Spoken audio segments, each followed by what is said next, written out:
Перед началом просмотра обязательно поставьте лайк и оставьте свой комментарий. Они нам очень важны.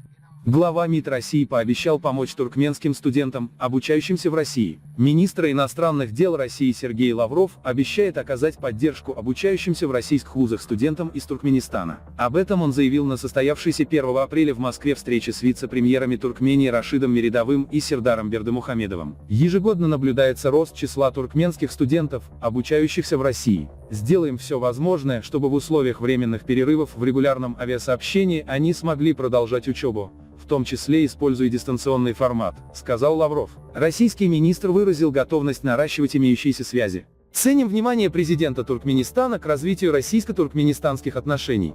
Именно по его инициативе в 2017 году в Ашхабаде был подписан договор о стратегическом партнерстве, напомнил глава российского внешнеполитического ведомства. Он лежит в основе всех наших планов и конкретных действий. В 2020 году, несмотря на пандемию, эти планы реализовывались, контакты имели место во всех формах, в том числе и в очной. Практически полностью выполнена программа межмидовского сотрудничества на 2019-2020 годы.